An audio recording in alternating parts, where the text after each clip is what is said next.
The Great Valley of Central California lies almost in the center of the state. It is more than 400 miles long and 60 miles wide. And except for the narrow opening at San Francisco Bay, it is surrounded by ranges of high mountains. A long time ago, this whole area was a great gulf, an arm of the Pacific Ocean. Many swift streams flowed into it from the surrounding mountains. Rushing mountain streams like this carried millions of tons of earth down into the Gulf. Now, what happened after that went on for thousands of years? Decayed rock materials from the mountains were dumped into the Gulf and spread out by the rivers and streams. Gradually, the Gulf filled up with these earth materials. Now, all that is left of the old Gulf is San Francisco Bay.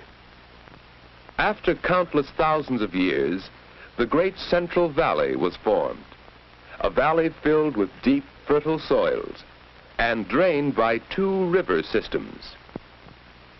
The Sacramento, fed by many tributaries, flows from the northern end of the Great Valley to the Delta land east of San Francisco. And the San Joaquin drains the southern end of the Great Valley, flowing northward to the Delta and the Bay. Now we see that the valley is high at the north and south ends and slopes to nearly sea level where the two rivers meet. In the days of the early settlers, cattle were raised in the northern part of the Great Valley. In the long, hot summers, they could be driven up into the green meadows of the nearby mountains. But some areas in the Sacramento Valley were so dry that only sheep could be grazed profitably. Far to the south in the San Joaquin Valley, there was so little rainfall that millions of acres were wasteland. Only a handful of settlers tried to make this forbidding land support them. And these men in the San Joaquin Valley envied the farmers who took up land 400 miles to the north. Because most of the northern part of the Great Valley had enough water for wheat, corn, and vegetables, the farms of this part of the valley were prosperous.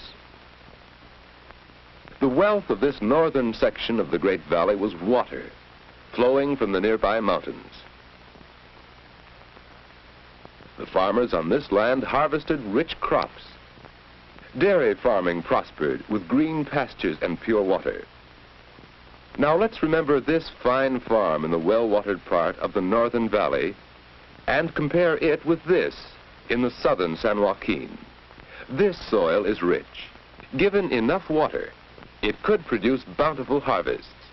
Only about 40 miles from this dry valley floor, but higher in the rain-moist Sierra Nevada mountains, are the giant sequoia trees. How mighty water can be in shaping the landscape. But nature had not provided water down in the valley. Millions of acres would have remained a barren waste if the men who settled this part of the Great Valley had not used their knowledge and strength to irrigate the land.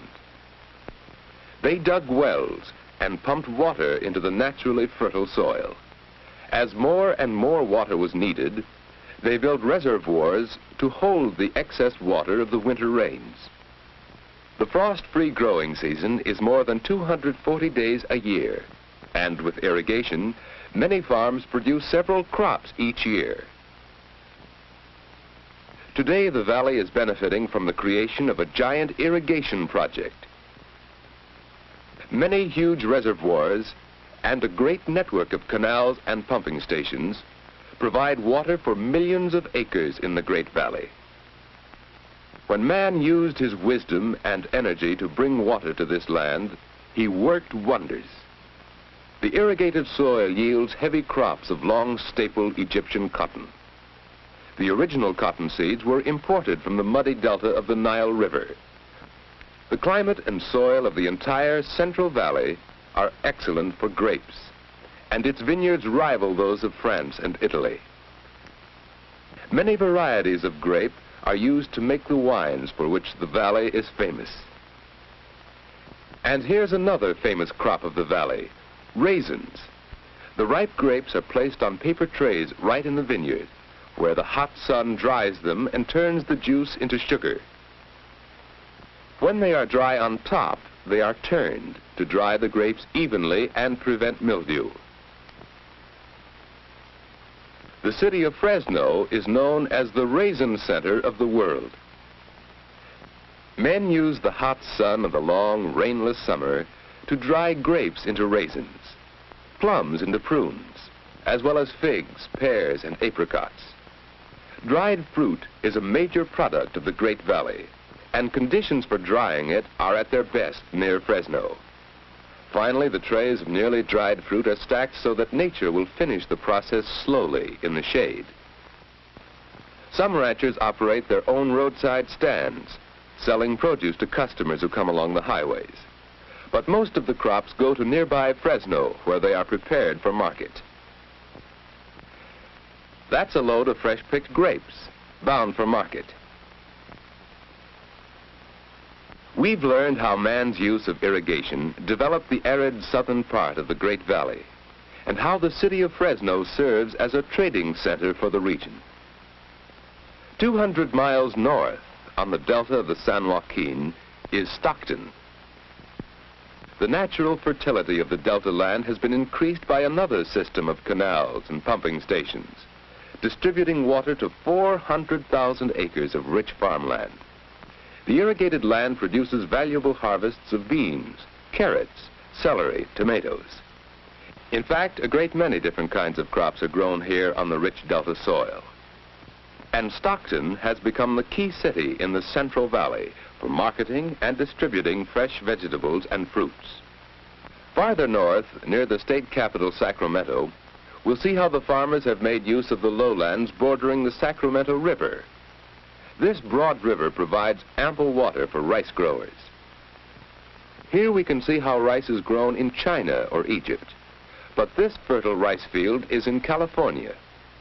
Huge fields are flooded, diked into large squares, quite unlike the small paddies of China or Egypt.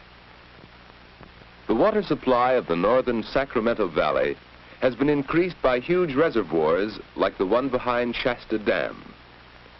Water is distributed to thousands of acres that were once useful only for wheat or barley, but are now capable of producing more profitable crops, such as fruits. Irrigation and modern farm machinery increase the yield of the land and provide employment for millions of people. The city of Sacramento, chief trading center for the Northern Valley, lies at the head of navigation on the Sacramento River. Oil tankers and barges deliver fuel oil for Sacramento's mills and factories. For this city has become a busy manufacturing center, producing tools and machines needed by the farmers of the valley. To ship these products and to bring in raw materials, Sacramento is served by one of the largest railroad yards in the nation at Roseville nearby. Stockton, serving the rich delta land farther south, markets and ships vast quantities of valley produce. But by far the greater tonnage of vegetables and fruits goes to the canneries, where it is processed and packed for safe delivery to all parts of the world. Stockton is famous as the canning center of the valley. Fruits and vegetables are often completely processed, canned, labeled, and crated, ready to ship within a few hours after they have been picked in the fields. Stockton, like Sacramento, is located on a navigable river. Here on the San Joaquin, the farmers' and packers' goods may be loaded into ships for Asia or Australia, or into trucks or freight cars which distribute the harvest of the Central Valley to every state in the Union. Today, the Central Valley of California is a rich source of food and wealth for the whole nation. 3 rapidly growing cities, Sacramento in the north, Stockton on the Great Delta, and Fresno in the south, serve the regions around them.